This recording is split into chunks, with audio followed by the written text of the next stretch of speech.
Ladies and gentlemen, the Deadpool Choir. Thanks, everybody. Thank you so much, guys. Look at this. Thanks, guys. Unbelievable. Wow. Look at all these Deadpools. I saw a Bob Ross Deadpool. I saw a Woody Deadpool. Did anybody see a Peter Pool? Is there a Peter Pool out there anywhere? No? No? Greatest Showman Pool, I saw that. But I wanted to... Peter Pool!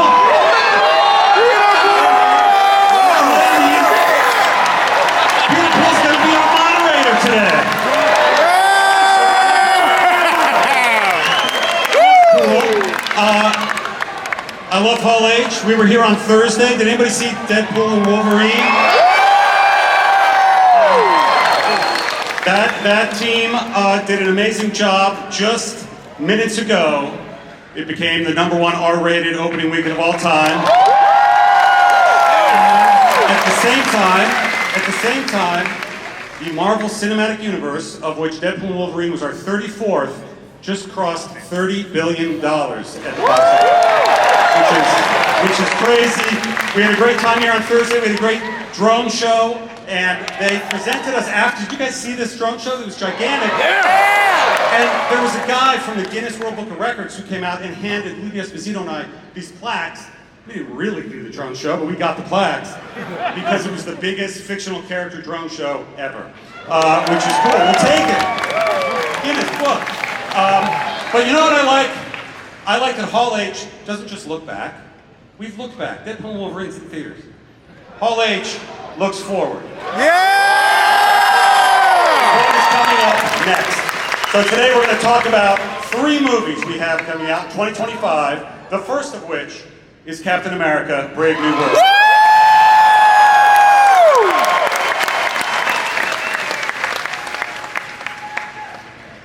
And we have the cast, Rob. Let's do it. Let's hear it. Let's bring the cast out, man. Let's bring them out. Ladies and gentlemen, welcome to the stage, please, Mr. Tim Blake Nelson.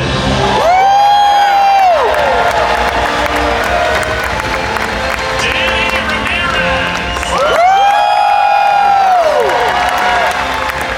Giancarlo Esposito.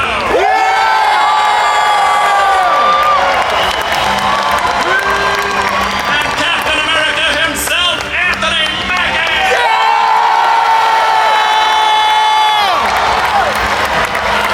Let's go! All right, welcome everybody. Good to see ya. Hey, Anthony, a few years ago, Tom Holland made a joke about how you don't have your own Falcon movie. What would you say to him now? Well, he said, I didn't have a movie. I said, well, you're not 5'11".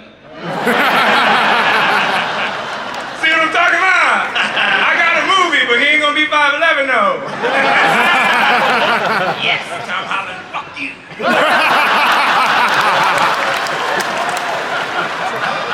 Now, Kevin, this film reminds me of The Winter Soldier, and you've talked about it being a grounded espionage thriller.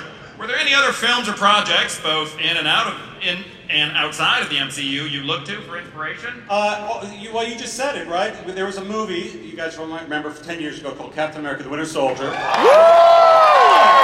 A film that is grounded, relatively grounded. It's still in the Marvel Universe, but that's really what this film is a return to that. And I think when you see some things, you'll see that it is that level of grounded action movie that we also can do in the MCU. Right on. Now, Anthony, unlike Steve Rogers, Sam doesn't have the super soldier serum. How does Sam's lack of superpowers affect your approach to the action scenes? Whoa, very good question. Sam is surrounded by a host of very good, intricate characters that help him move through the plot of the story. He's not so much a muscle-bound guy. He's more of a cerebral, thoughtful character. You know, when you first see Sam in Falcon Winter Soldier, he's a counselor. So he keeps that counseling, he keeps that approach throughout the course of the character in all of the films. Right on. Now, Tim, it's been Very 16 cerebral answer years. right there.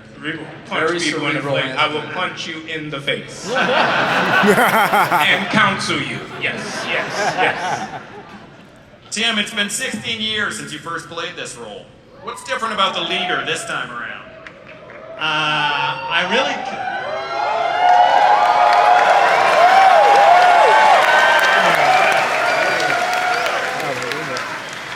really can't say much because Say it. Give it to him, Tim. Give it to him. No spoilers. I want them to bring me back. And 16 years. Yeah, right, exactly. And I say how happy I am that he's back. No little tag left behind. That he was there on the floor with his head beginning to bulge. And now here we are. Yeah, and by the time I'm brought back again, to quote "O brother, where art thou?" I'll be gumming pabulum.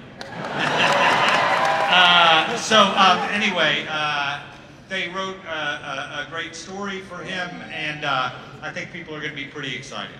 All right. Danny, you're no stranger to the skies. Can you share anything about the sequences in this film? How are those wings, and what's the secret to looking cool while flying through the air? Wow, well, I feel.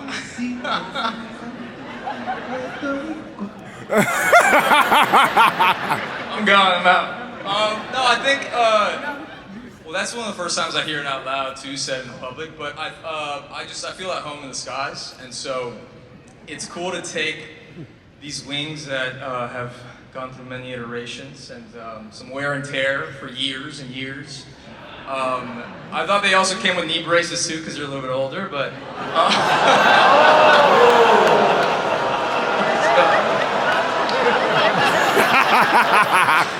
As you can see, this was a very long shoot.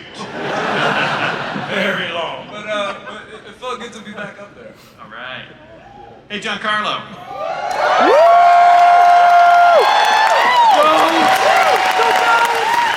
Now, you've been talking about wanting to join the MCU for a while. What does it mean to finally step into the Marvel Cinematic Universe? It's like a dream come true. When your dreams come true and you get the call, you walk through the door.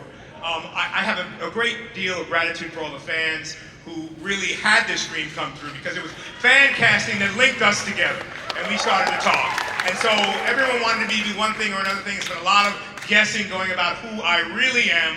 But to be with this cast, especially Anthony Mackie, who brings it every single time in every way that he possibly can. Can I say it? I am. Can I say it? I can say it. Wow. Can finally unleash it. I am the king of the Serpent Society. I am Seth Volker, Sidewinder.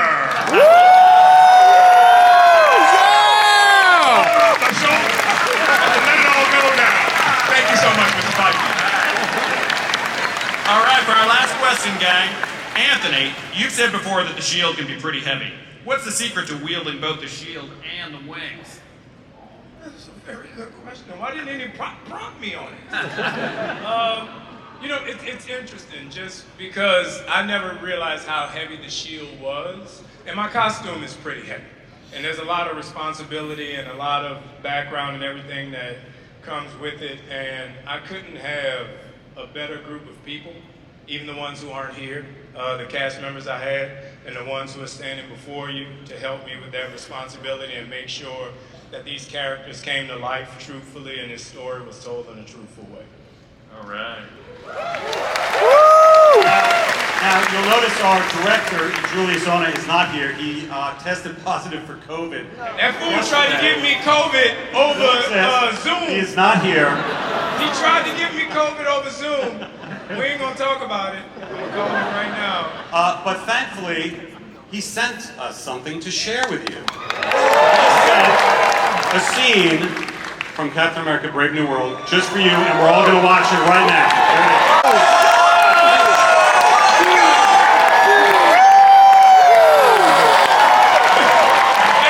There it is. He got COVID, but to replace him, we got somebody way more cool and a little bit red. Hey, Mr. President!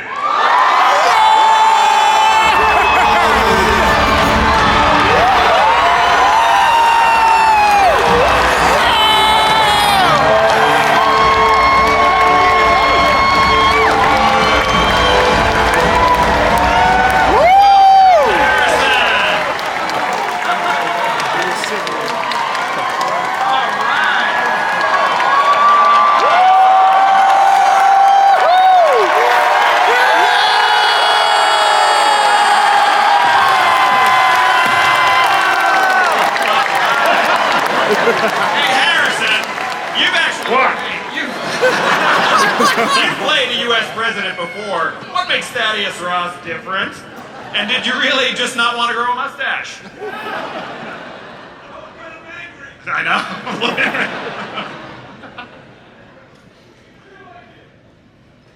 I would have grown a mustache if I'd been asked. That's Harrison Ford! Tell Tom Holland I got fucking Harrison Ford!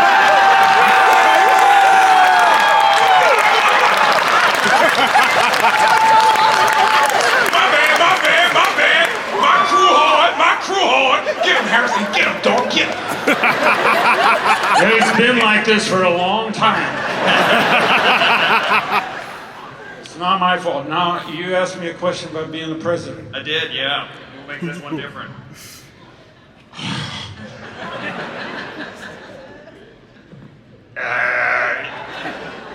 I'll make no reference to current history. None. But this is a character that's based on the very, a lot of history developed with Bill, who played the character previously.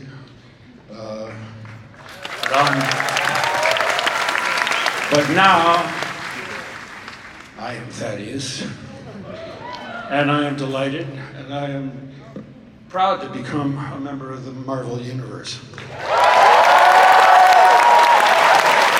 I have been watching fantastic actors, some of which are here tonight, have a really good time working in the Marvel Universe, and I wanted a piece of the action. And I'm very proud to be in this film. I think it has turned out to be fantastic. Yeah! Marvelous, even. All right, thank you guys. The cast of Captain America: Brave New World. Thank you.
I have to tell you, they are wonderful.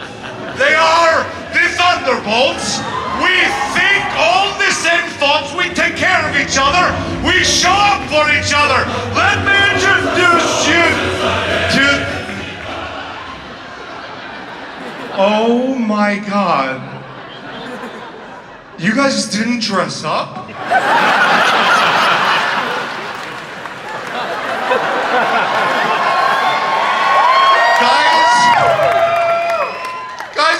I sent that email, and we all said we were gonna dress up because it was Comic-Con. Sebastian, you said when I couldn't rewrite your monologue in that pivotal scene in Act 2 that you would dress up. You don't have my number. You guys are the worst. Nobody dressed up except for Julia. Thank you, Julia. Oh my God. Guys, I'm so embarrassed. Well, thank you. But I'm out of here. Thanks a lot, guys. Really appreciate it. God, Florence Pugh. You think that girl has your back and she just really doesn't? Okay, She doesn't want to wear a turn green his mic off, please. If we could just thank you.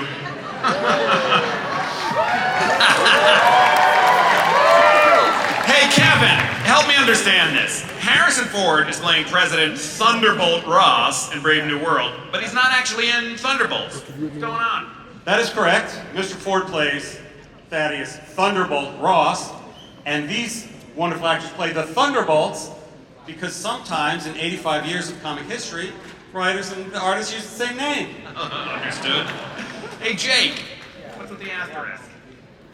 Oh, the asterisk. I can tell you that it means something.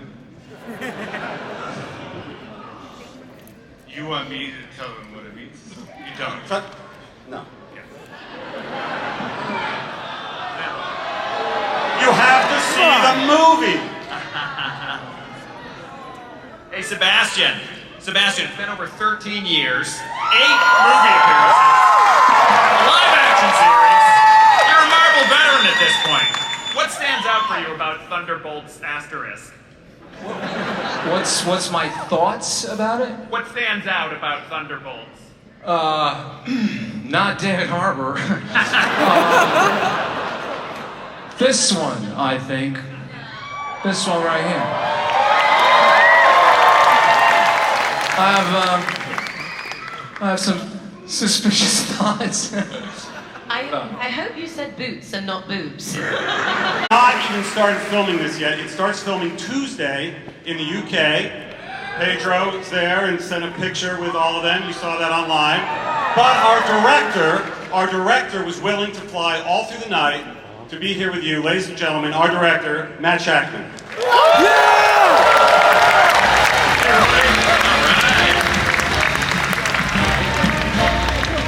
Still standing, still awake. I'm still awake. I'm still standing.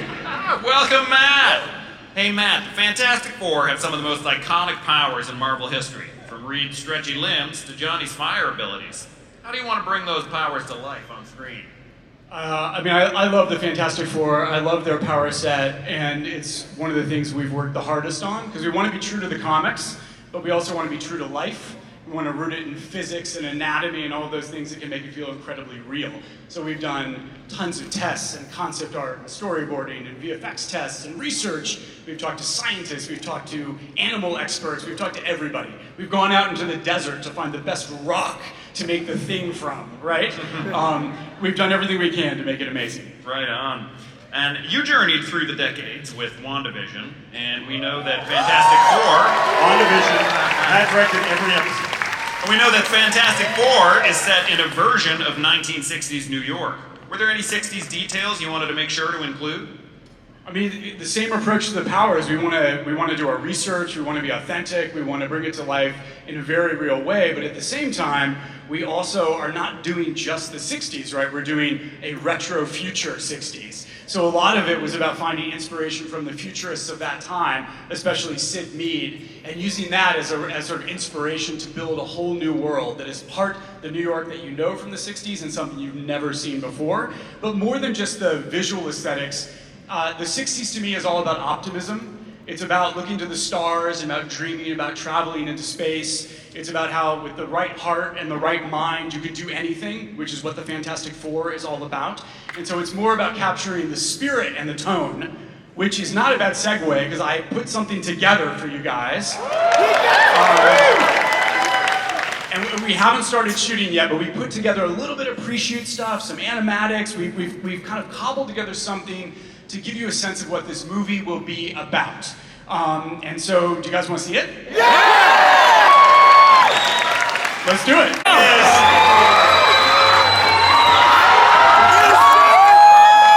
Johnny Starr. Justin Quinn.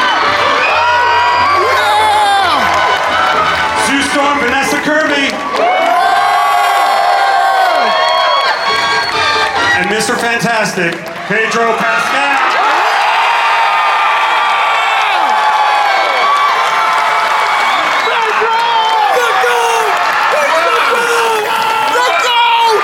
By the way, this is the first time, all in public, Marvel's first family.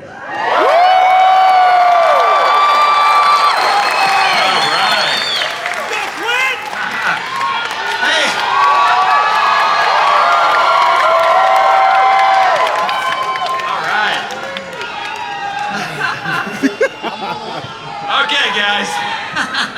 Hey, Evan, I got a question for you. What was your reaction the first time you saw yourself in the super suit? Oh, I don't know. I feel like that was just a couple of days ago. Can you remember? I'm still processing it. You got to give me a few more hours. All right, I'll come back with some more questions. Hey, Pedro, you've had a role in some pretty.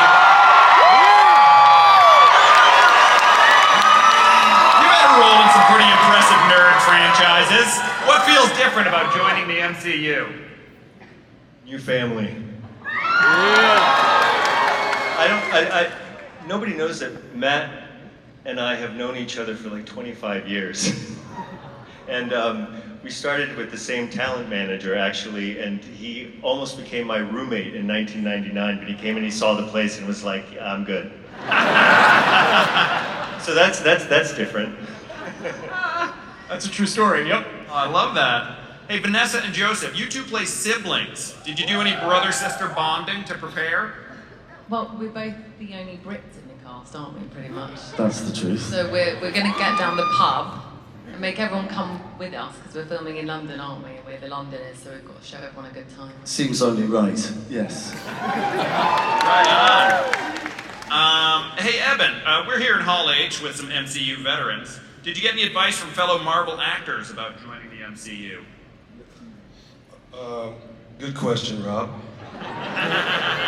Cousin! I did, you know what, actually I did, this is gonna be a boring, fairly earnest answer, but I got a really nice text message from Mark Ruffalo because, you know, it's just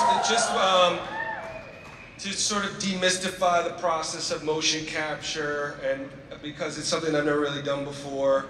And he sent me this very long, generous text about how, you know, just simplifying it and taking away kind of I was a bit scared of the technology and just sort of saying, you know, it's just like, you know, making scenes like, you know, normal scene work.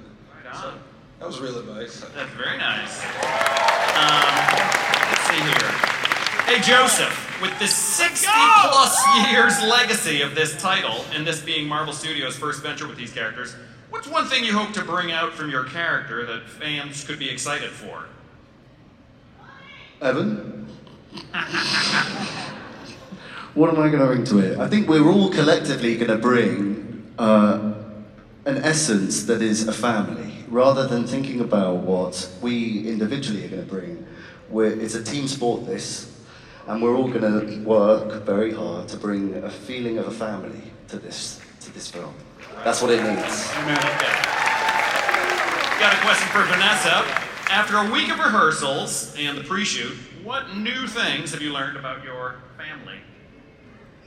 Individually or together?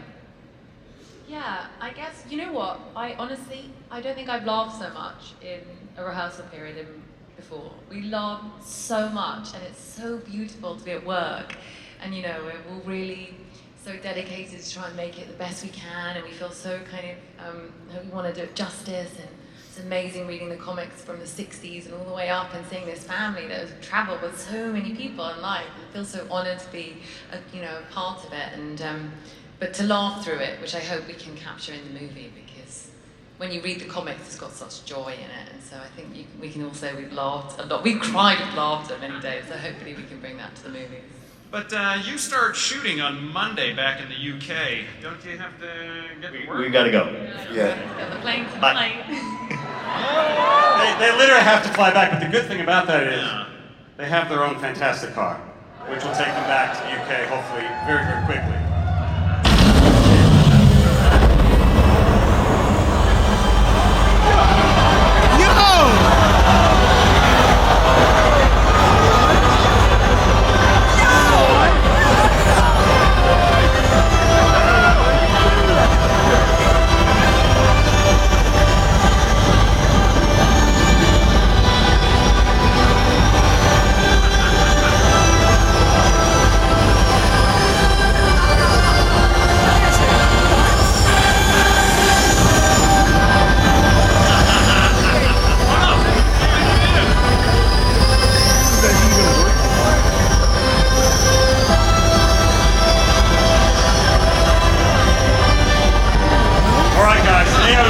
going back right now, back to London to start shooting the Fantastic Four. The entire cast, thanks guys. Thank you. Thanks so much, Mr. Best. Don't get your ride. Thank you. Thank you. You know, I live in London. I live in London. Can I hitch a ride with them? Yes, of course. Rob Delaney, everybody. He lives in London. He's going to hitch a ride. Take care. Painless over. Thanks so much. Thanks, man. Thank you. Pete. Thanks, guys. Those are our 3 films for 2025. And what's exciting is that the Fantastic Four cast and many other members you've seen today will also...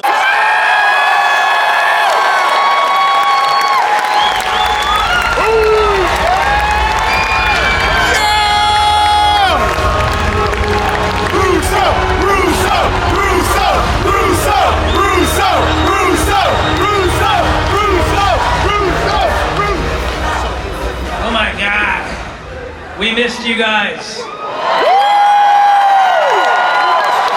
You are the best damn fans in the world. Wow. That's sweet. Thank you. So, Joe, are we really going to do this? I don't know. All right, we're up here, right? Kevin, Happy, guys. Can we still back out? Is it no? Okay, just hear me out. When we directed Avengers Endgame, Joe and I truly believed that it was the end of the road for us in the Marvel Cinematic Universe. Because we had put all of our passion, all our love, all our imagination into the Winter Soldier, into Civil War, into Infinity War, climaxing all of it with Avengers Endgame. That 4-movie run was incredible, and it left us creatively spent with all of our emotions on the floor. In the time since, through a very special story, Joe and I have come to potentially see a road forward with you all. And it's the biggest story that Marvel Comics ever told. It's the first comic book run that I read as a kid that made me fall in love with comics. It's the reason that Anthony and I are standing up here. And I think you all know the name of it.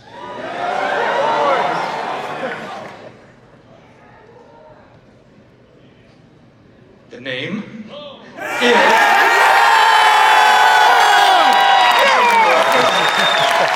Yes. Get ready! We are in fact doing it.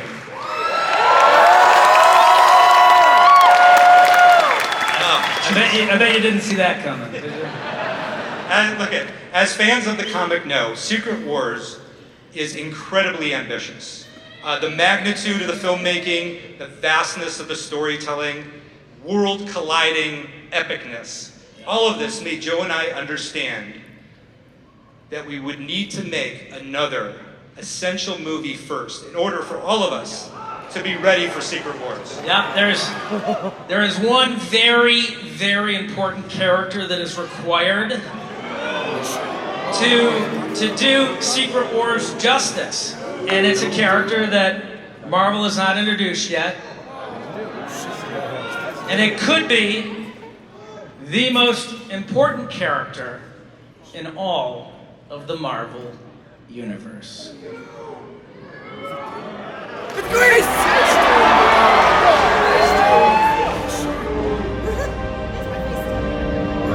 Wait for it.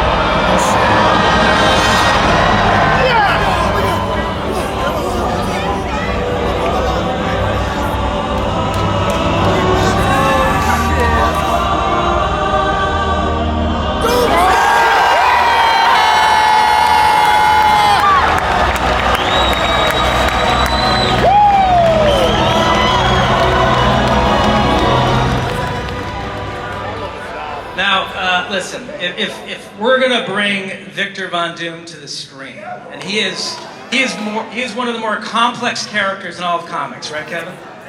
I mean, this is potentially one of the more entertaining characters in all of fiction. If we're gonna do this, if we're gonna bring him to movie theaters worldwide, then I think we're gonna need the greatest actor in the world to play that character. Okay, ladies and gentlemen, as proof of the unimaginable possibilities in the Marvel multi-universe, we give you the one person who could play Victor Von Doom.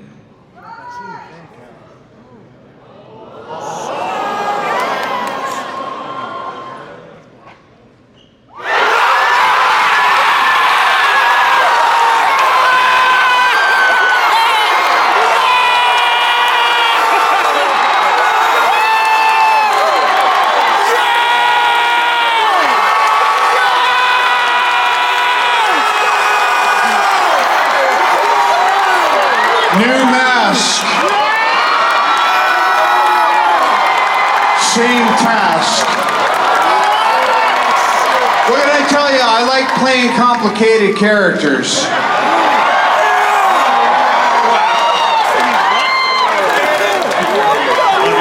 Wow. All right. Like Robert. RDJ! RDJ! RDJ! RDJ! RDJ! RDJ! Yeah. Like Robert said, new mask, same task. And the task for all of us, including everybody in this room together, is for us to help create the greatest possible experience that we can all have together in a movie theater. So let's get to it. Bring your imagination, your love, and your passion, and we will see you in 2 years with Doomsday.